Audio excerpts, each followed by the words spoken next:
Doctor Shakeel Ahmad के चुनाव लड़ला के फैसला के बाद मधुबनी के समीकरण बुरी तरह से प्रभावित भ गेल छै और बढ़िया से चेंज भ गेल छै।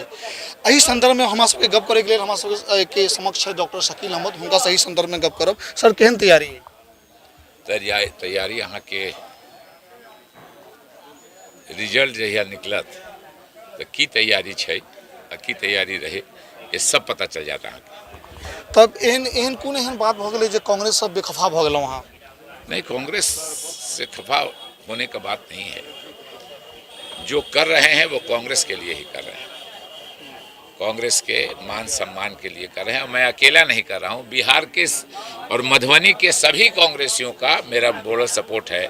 और मुझको लगता है, आप लोग खुद असेस कर लीजिए कि 16 को मैंने नॉमिनेशन फाइल किया, 16 अप्रैल को, आज 2 मई है, और कांग्रेस ने सारे के सारे कांग्रेसी मेरा सपोर्ट कर रहे हैं। जो खुल के नहीं भी आ रहे हैं, जो सच्चे कांग्रेसी हैं, जो 10 दरवाज़ा घूम के आए हैं उनके बारे में नहीं कह सकते हैं, लेकिन जो सच्चे कांग्रेसी हैं वो सभी मेरा सपोर्ट कर रहे हैं। डॉक्टर शकील अहमद एक बहुत नामचीन चेहरा कांग्रेस पार्टी के राष्ट्रीय लेवल पर 2 बेर अहाँ सांसद सेहो रह चुकल छी। तो मिथिलांचल के लऽ कऽ एतेक बेरुख किया, चाहे वो केंद्र से हो चाहे वो राज्य से हो?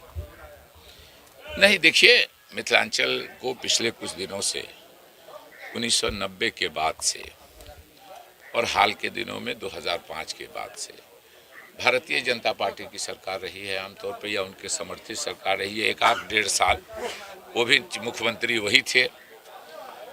तो जो विकास होना चाहिए था वो भारतीय जनता पार्टी जुमलों की राजनीति करती है। 2 करोड़ रोजगार कहाँ गए? 3 करोड़ लोग मोदी जी के भ्रष्टाचार की वजह से नोटबंदी में बेरोजगार हो गए।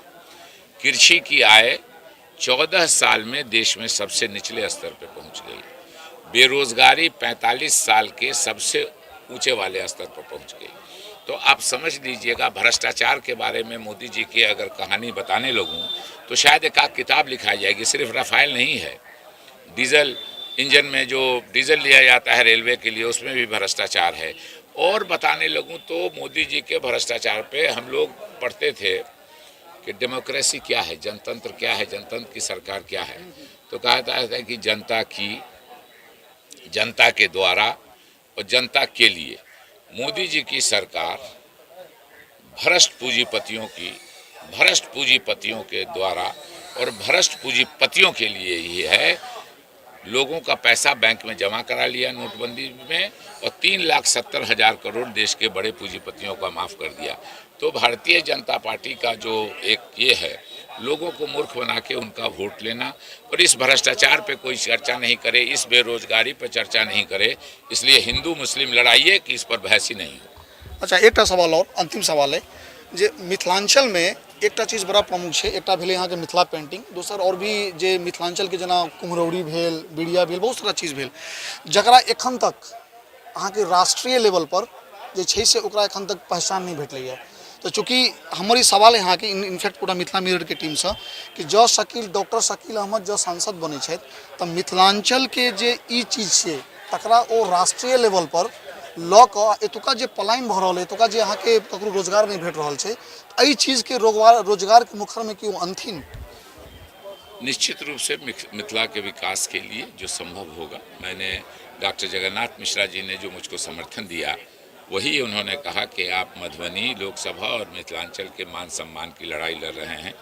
तो जब डॉक्टर जगन्नाथ मिश्रा जैसे व्यक्ति ने कहा कि आप मान सम्मान, तो मिथिला के विकास के लिए जो संभव हो सका है।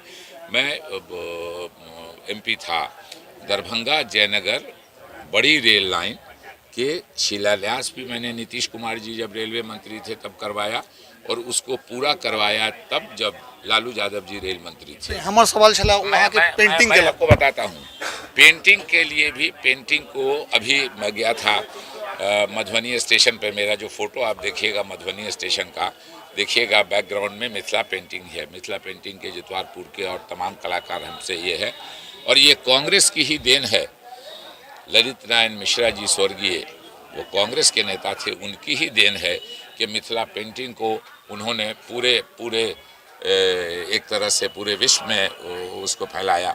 तो स्वाभाविक रूप से कांग्रेस ने अपनी भूमिका निभाई है, कांग्रेस अपनी भूमिका निभाएगी। और हम अहाँ से एक चीज़ और जे मैथिली चूँकि अष्टम लास्ट क्वेश्चन है हमारे अहाँ के जे मैथिली चूँकि अहाँ के संविधान के अष्टम सूची में है, लेकिन मैथिली भाषा के जे अहाँ के पढ़ाई होइ छै प्राथमिक शिक्षा के हम गप करै छी से अल्टीमेटली नहीं छै। तो डॉक्टर शकील अहमद जो सांसद बने छथिन मधुबनी क्षेत्र के, देखिए संसद में बात रख के कोनो एहि सब तरह से राज्य सरकार से सेहो सहमत लऽ कऽ मैथिली के प्राथमिक शिक्षा में कि अंतिम हो।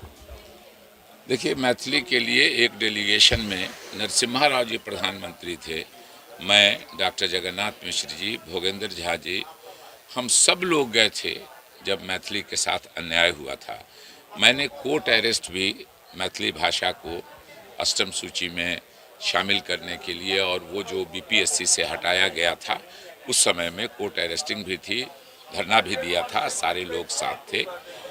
फिर अगर निश्चित रूप से अगर संसद में जो देख के माहौल लगता है, प्रतिनिधित्व का अवसर मिला, तो मैथिली, मिथिलांचल, और मैं अक्सर कहता हूँ कि उर्दू को दूसरी सरकारी, मेरी मातृभाषा उर्दू है, उर्दू को दूसरी सरकारी भाषा बनाने में एक मैथिल भाषी का बहुत बड़ा हाथ है, डॉक्टर जगन्नाथ मिश्रा जी का।